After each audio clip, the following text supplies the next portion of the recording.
When it comes to gaming, there's one company that evoked more nostalgia than any other. That, of course, is Nintendo. It continues to publish and develop some of the most popular video game franchises in the world and competes among the big three to this day.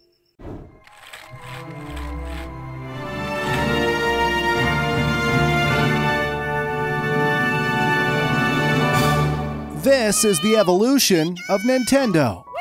Nintendo's origins can actually be traced all the way back to 1889 when it was founded by Fusajiro Yamauchi as Yamauchi Nintendo. Mr. Yamauchi started off by producing handmade Hanafuda, which is a type of Japanese playing cards. In 1959, Nintendo, which changed its name to Nintendo Playing Card, entered into an agreement with Walt Disney to use the Disney characters on their cards. A few years later, the company's name was shortened to just Nintendo, with nobody being 100% sure what the word Nintendo actually means, though it's thought to loosely translate as leave luck to heaven. Over the following years, playing cards became less popular among Japanese households, and in 1964, the value of the company's stock began to plummet from 900 to just 60 yen. Nintendo was in heavy debt, and Yamauchi was desperate to find the next big thing. So they decided to invest in new ventures, like packages of instant rice, a taxi service, and the not-so-very family-friendly love hotels. Eventually, Nintendo decided to venture into the weapons business, the toy market, and released Japan's first electronic toy in 1970, the Nintendo Beam Gun. This would become an ancestor to the NES Zapper that was later used in video games such as Duck Hunt. In 1972, an American company named Magnavox created the first commercial home video game console, the Magnavox Odyssey. Nintendo developed and produced a light gun accessory for the console. 2 years later, Nintendo also secured the rights to distribute the Magnavox Odyssey in Japan. Having witnessed firsthand how popular video games were, Nintendo began to work on building its own consoles. Nintendo's first official console was a joint effort with partner Mitsubishi.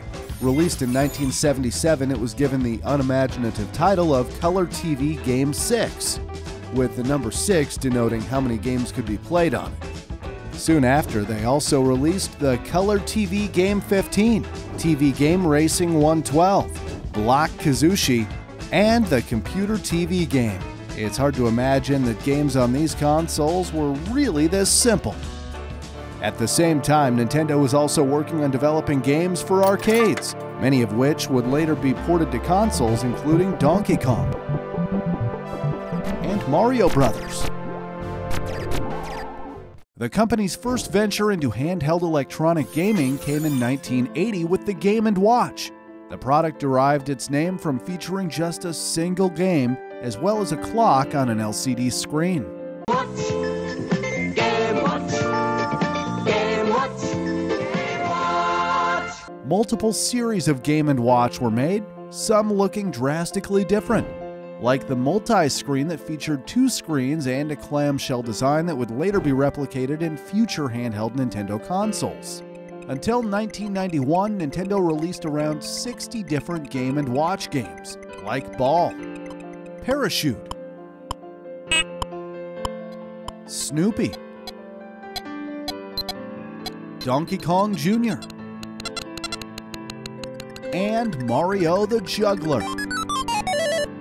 To keep gamers entertained, most games came with 2 modes, Game A representing the easy mode, and Game B representing a faster, harder version of the same game. The Game & Watch sold 43.4 million units worldwide.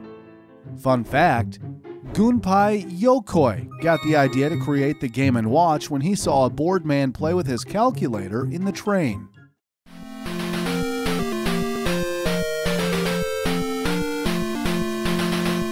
In 1985, Nintendo really started to stand out from the crowd as they released the much-loved Nintendo Entertainment System, or NES. It was Nintendo's first home video game console released outside of Japan. A different-looking version had already been released within Japan in 1983, known as the Family Computer, or Famicom. And while some of the games and art styles varied, the consoles were essentially the same in terms of performance. To say the NES was significant is an understatement. It helped to revive the video game industry after the crash in 1983, going on to sell 62 million units worldwide and set the record for the longest surviving video game system in history. It stayed on the American market until 1995, and in Japan, it wasn't discontinued until 2003. Many of Nintendo's most successful game franchises were born on the NES, like Final Fantasy, Castlevania, Metroid, and The Legend of Zelda. Duck Hunt was also very popular, but the most sold game for the NES with over 40 million copies sold was, of course, Super Mario Bros. The NES was praised for its simple yet at the time innovative controller. Joysticks were the common method of control before Nintendo designed and patented their D-pad. Even though the trend has now reversed, the joysticks often being preferred, D-pads were much better for playing 2D games like Donkey Kong. Fun fact, Donkey Kong was the first game that involved jumping and is therefore considered to be the first true platformer. In 1989, Nintendo offered more versatility to gamers with the handheld, brick-like Game Boy that used interchangeable cartridges. This meant that gamers could simply buy a game rather than a new device each time they wanted a different experience. Remaining popular until this day, the Game Boy was portable, durable, and came with hugely popular titles like Super Mario Land, Kirby's Dream Land, Pokemon Red and Blue, and Tetris. Nintendo released a compact version, the Game Boy Pocket, in 1996. It was notably smaller and lighter and came in different colors. This Game Boy had a black and white display rather than the green tinted display of the original Game Boy. The battery life, however, was decreased from 15 hours for the original to roughly 10 hours. 2 years later, the Game Boy Light hit shelves exclusively in Japan. The Game Boy screen was difficult to see in the dark, and the Game Boy Light fixed that problem with a backlight. Next came the Game Boy Color, released in 1998. It came in colorful colors, and like the name suggests, the Game Boy Color could display games in color. Many games were re-released with color, like The Legend of Zelda: Link's Awakening and Tetris. Other games included Pokemon Gold and Silver, Super Mario Bros. Deluxe, and The Legend of Zelda: Oracle of Ages and Seasons. Needless to say, but the Game Boy and Game Boy Color were a massive success. In total, 118.7 million units were sold. Fun fact, in 1993, a Russian cosmonaut named Alexander Serbrov took his Game Boy to space to play Tetris. The Game Boy is said to have orbited Earth 3,000 times and was sold at auction for $1,220. The much-anticipated successor to the NES was the SNES, released in 1991 in the United States with the new S standing for Super. Hence the Famicom, released 1 year earlier in Japan, also became the Super Famicom. The SNES was a 16-bit console that saw a significant increase in processing power, audio, and more advanced cartridges. At the time, Nintendo and Sega were going head-to-head in what is referred to as the Bit Wars, with advertising campaigns taking jabs at each other and both claiming to have the superior console. What Nintendo? Eventually, Nintendo got the upper hand and ended up outselling its closest rival, with 49 million units sold compared to Sega Genesis's sales of 35 million. The third best-selling console at the time was the TurboGrafx 16, which lagged far behind with sales of 10 million units. Games that appeared on the SNES included the first Mario Kart game, as well as sequels to popular franchises such as Final Fantasy VI, Super Mario World, Super Metroid, Donkey Kong Country, and and The Legend of Zelda: A Link to the Past. The SNES controller got a makeover too, with rounded edges replacing the former rectangular design and additional buttons being added to both the front and shoulders of the gamepad. In 1995, the Virtual Boy was released, but it was a commercial failure. You had to put your head in a mounted display, which was like a VR headset. VR didn't add to games at all, it was just a novelty. It was also uncomfortable to wear, not portable, too expensive, and games were not in full color, but in black and red. Those colors were just unappealing, especially when compared to the colorful games in other Nintendo consoles. It featured a number of games, including Mario's Tennis, Wario Land, wait till they get a load of me! and 3D Tetris. But those games weren't played that much since people experienced dizziness and headaches from this thing. The Virtual Boy is one of the worst-selling consoles of all time, with roughly 770,000 units sold. Fun fact, Nintendo claimed that a color display would have made the system too expensive and that it would result in jumpy images, so the company opted for a monochrome display. Nintendo began to face tougher opposition when they released their next generation of console, the Nintendo 64, in 1996. After all, they now had to compete with the very successful PlayStation, which had already been out for 2 years at that point. Despite quadrupling their bits to 64 and outselling the Sega Saturn with sales figures of 33 million to just 9 million, the cartridge-based N64 was no match for the CD-based PlayStation, which took over the crown as market leader and sold more than double the amount of the other two combined. In a trend that still holds true for many today, Nintendo came to be recognized as a source of fun and entertainment for families rather than a serious gaming console for individuals. Nintendo's games tended to have much more cartoon-like graphics and fantasy-based characters compared to the added realism brought by other machines. Having said that, the N64 did take major steps forward in terms of modern 3D graphics and featured iconic titles that are still enjoyed today. It had a fantastic library of adventure and party games like Super Mario 64, Super Smash Bros., Pokemon Stadium, Donkey Kong 64, The Legend of Zelda: Ocarina of Time, Mario Kart 64, and GoldenEye 007.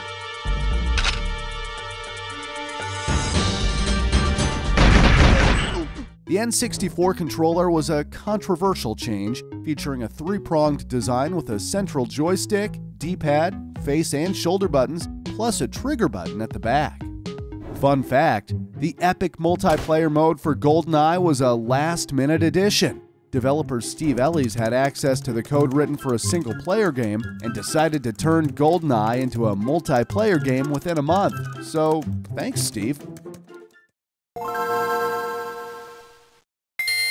3 years later than planned, in 2001, the Game Boy Advance hit store shelves. It had a landscape design and included shoulder buttons, which is why they called it the Advance. With processing power similar to that of the SNES, the Advance's game library was full of SNES ports, allowing gamers to play the same epic titles while on the move. This, of course, included the greats like Super Mario World, The Legend of Zelda: A Link to the Past, and games from the Final Fantasy series. Pokemon games like Ruby and Sapphire were also big hits with the Advance owners. A compact, foldable version of the Game Boy Advance came out in 2003, known as the SP. The original Game Boy Advance received complaints due to the dark screen, and the SP fixed that problem using a significantly brighter LCD screen and an internal front light. It was also the first of Nintendo's handheld lineup that had a rechargeable battery. The Game Boy Micro came in 2005 and was much smaller than the original. The design could be changed with interchangeable faceplates. The Game Boy Micro did not sell well, because the Nintendo DS was already released at this time. In total, the Nintendo Advance family sold over 81.5 million units. A console you probably never heard of before is the Pokémon Mini, released in 2001. It was the smallest game system Nintendo created and themed around the Pokémon franchise. In total, only 10 games were released for the Pokémon Mini, most of which were only available in Japan. Although it's unknown how many units were sold, the Pokémon Mini certainly wasn't a success. It was discontinued a year after its release.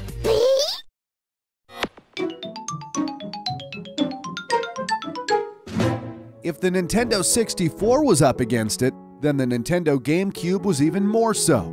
Released in 2001, it was up against the PlayStation 2 and Microsoft's new system, the Xbox. The GameCube looked much more kid-friendly and like a toy in comparison to its rivals. Despite its name, it wasn't even a cube. It measured 5.9 by 6.3 by 4.3 inches. Nintendo managed to sell 22 million GameCubes.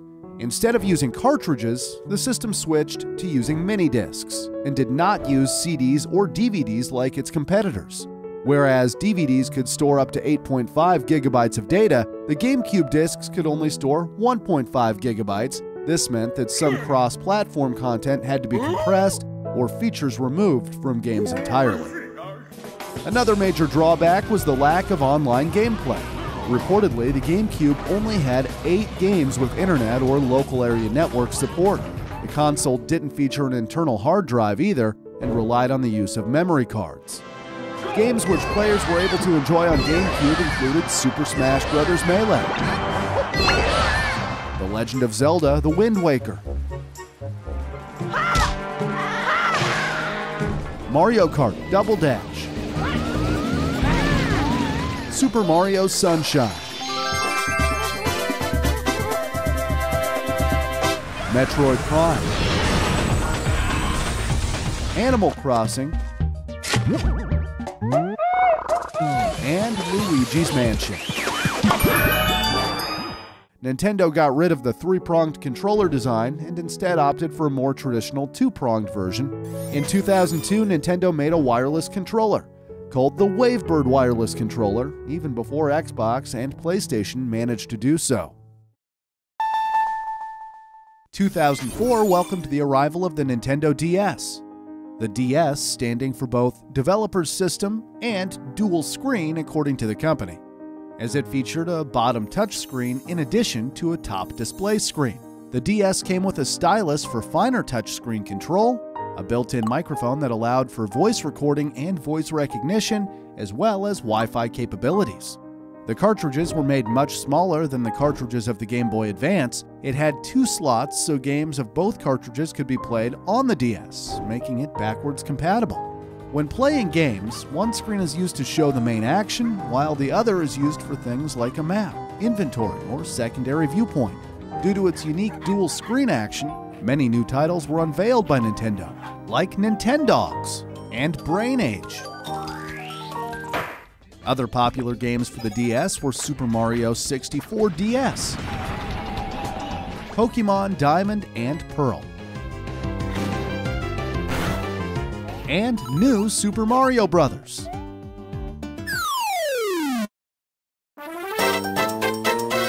Yay for me, Luigi! In keeping with tradition, a refined version of the DS came out in 2006, named the DS Lite. It was slimmer and lighter. It had a longer-lasting battery and a brighter screen. It was not the slimmest of the DS range, though, because in 2008, the new DSi model had an ultra-slim build, plus larger screens. It also introduced 2 digital cameras, but it wasn't backwards compatible. 1 year later, the DSi XL further improved upon the handheld specifications by increasing the screen sizes once more. It also had improved speakers and a longer battery life. The PlayStation Portable, or PSP, was released in the same year as the original DS and became its main competitor.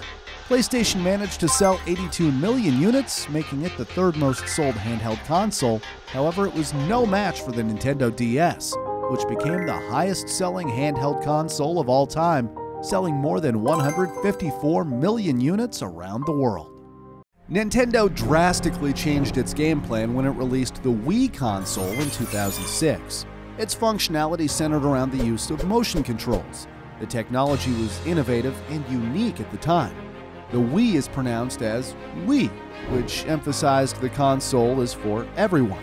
This meant the target audience was much broader than its rivals. A staggering 102 million Wii consoles were sold, beating both the PS3 and Xbox 360, which sold 87 and 86 million units respectively. Its specifications in terms of its processor, memory, and graphics, which wasn't even HD, were far less impressive than the competition, but those things were never intended to be the main selling point. Nintendo had reverted to selling fun. Memorable games from the Wii lineup are Wii Sports, New Super Mario Bros. Wii, Oh yeah, Mario time! Mario Kart Wii, Super Mario Galaxy, and The Legend of Zelda: Twilight Princess. Besides the original Wii, Nintendo also released the Wii Family Edition in 2009, which sits horizontally and is cheaper since it was sold for $149 compared to $249 for the original Wii. In 2012, Nintendo also released the Wii Mini exclusively in Canada for $99 Canadian, which is about $78 US. The Wii Remote is the primary controller for the Wii. It uses Bluetooth and features a D-pad, buttons, and an internal speaker. The Nunchuck is an additional controller that can be connected to the Wii Remote and has an analog stick and 2 trigger buttons. Additional accessories for the console were also popular, like the Wii Balance Board. This board was designed for use with exercise and sports games like Wii Fit. The Wii Balance Board sold 42 million units alone. Fun fact, the board achieved a Guinness World Record for the best-selling weighting device.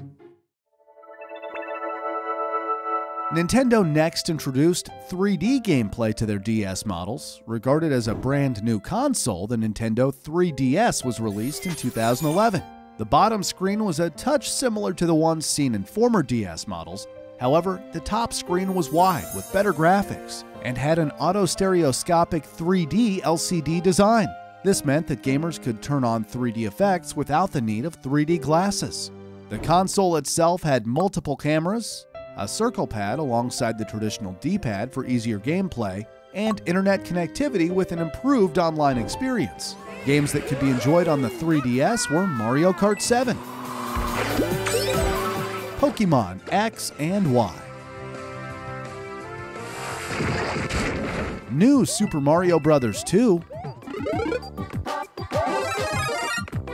and Animal Crossing. More models of the 3DS were released. In 2012 came the 3DS XL, which had much larger screens and an improved battery life.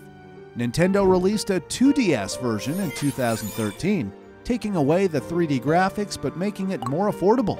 The new Nintendo 3DS was introduced in 2014.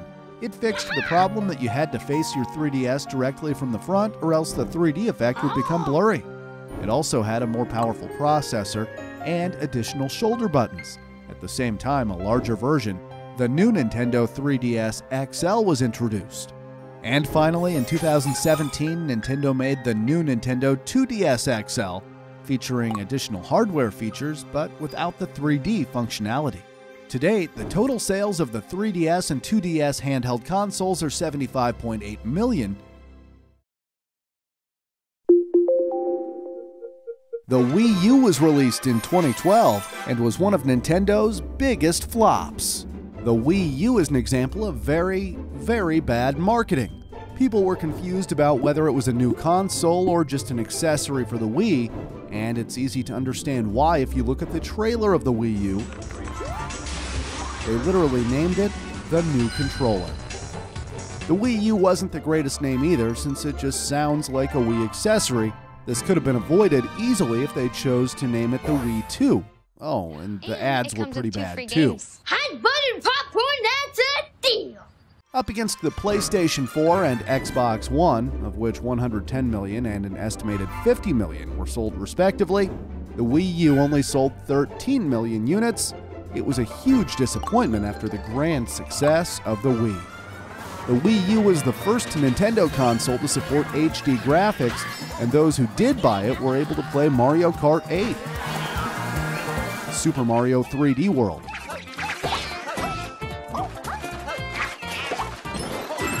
Splatoon, Super Mario Maker, and new Super Mario Bros. For you. The Wii U gamepad is the console's primary controller and has a built-in touchscreen, which can be used without a television or as a companion to games being played on the television. The concept of having a hybrid console of both a standard and handheld console was there, but there was a lot of work ahead to make it more appealing.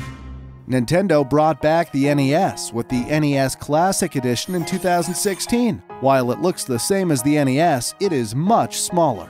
It includes 30 built-in games from the NES library, including Mario Brothers, Pac-Man,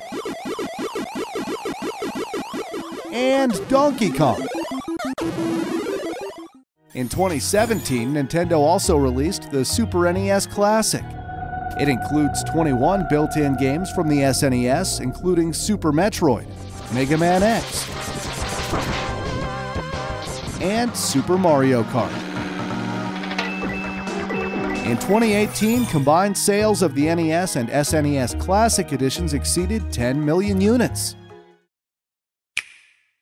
After the Wii U, Nintendo went back to the drawing board and refined their hybrid concept until they released the Nintendo Switch in 2017. It features two Joy-Con controllers that can be attached to the 6.2-inch touchscreen display to play it in hybrid mode. It has a battery life of around 3 hours of uninterrupted play on a full charge. The Switch has many amazing popular titles like Animal Crossing: New Horizons, Super Smash Bros. Ultimate, Mario Kart 8 Deluxe,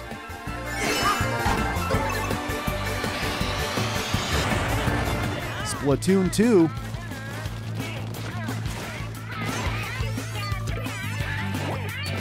Super Mario Odyssey, my personal favorite, The Legend of Zelda: Breath of the Wild.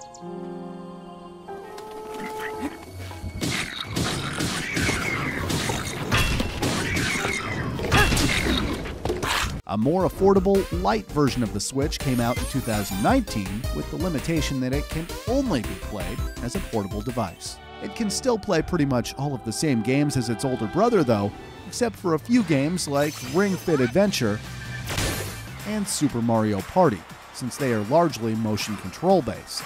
So far, sales of the Nintendo Switch and Switch Lite have surpassed 61.4 million, making it the 7th most sold handheld console. In 2020, Nintendo released a special version of the Game & Watch. It celebrates the 40-year anniversary of the Game & Watch line of systems, as well as the 35th anniversary of Super Mario Bros.